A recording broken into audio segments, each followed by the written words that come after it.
Well, Kerry and I started first grade together and went all through, through our senior year, 12 years together, first through 12th grade.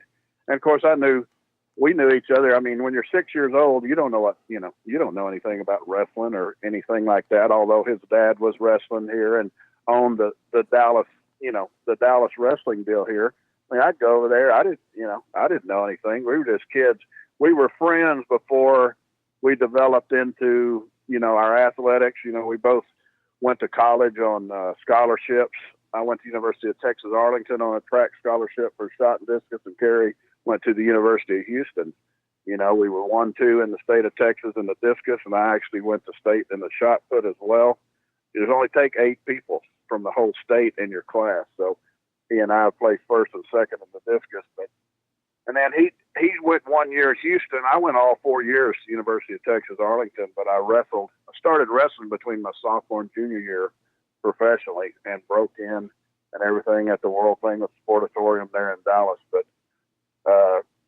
but beforehand, I guess me and Kerry, we were really good friends before wrestling even became part of our lives. You know what I mean?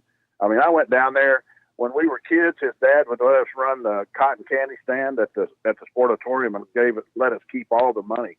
This is like we were like 12 years old in 1972, and we made like $50 a piece, made $100 total, and we got $50 is a lot of money when you're 12 in 1972, man.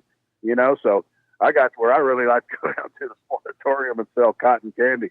Good Lord, that was a lot of money back then. But we were really good friends from the beginning. I've got a picture on my Facebook page of Kerry's 7th birthday party over at their house and right outside of Denton, Texas, in Lake Dallas, and of Kerry's 7th birthday party. Wow. There's like 7 of us in the picture, and David was in the picture.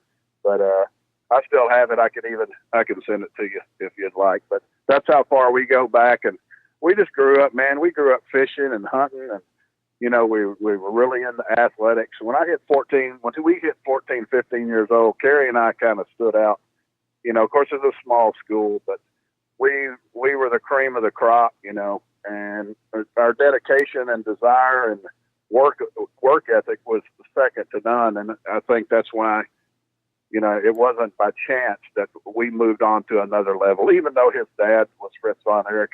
Kerry had a body like a Greek god, he's just a super nice guy. Everybody that ever met Kerry in the wrestling business said he's the sweetest guy you ever want to meet. And he was a really good guy. So.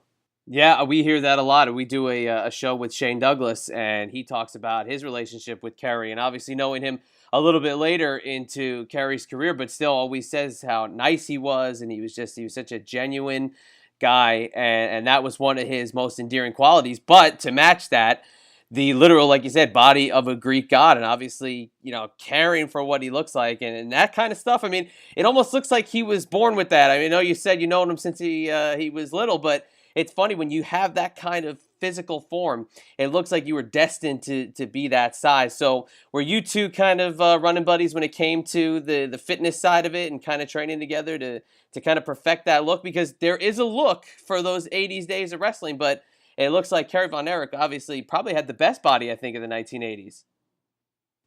If he didn't, he had one of the best. But yeah, they had a gym at their place out there that had fully Olympic weights, and we started training probably when we were 14, but I call it 15 just for, easy remembering. But we started lifting weights together, and, he wasn't huge at first. Of course, he had great genetics with his dad, but here's one thing that people don't realize about Kerry and his body. Everybody just thinks, oh, he was just big and all this.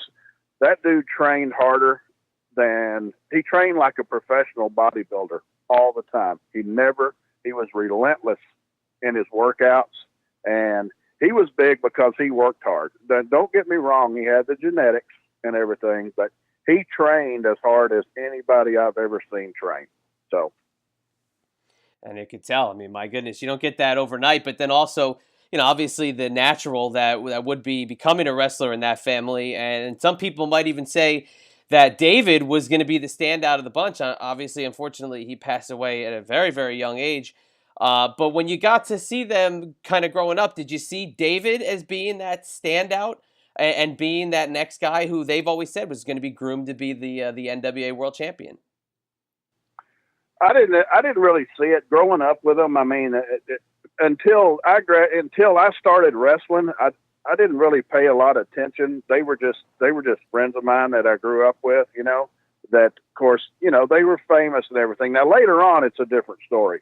But when early on, I mean, when I was 20 years old and a sophomore in college, I started wrestling that summer. And that's when I really started paying attention to wrestling. Before then, they were just dudes I grew up with, basically.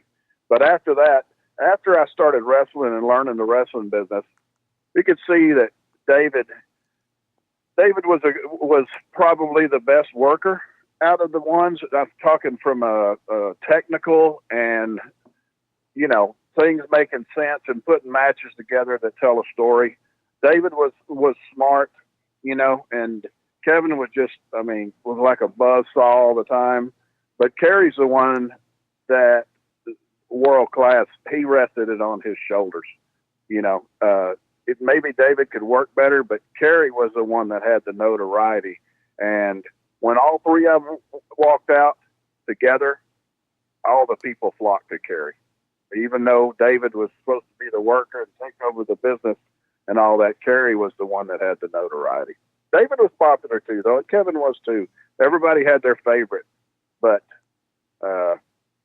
Kerry's the only one that went out and never did anything other, at another place on his own. So.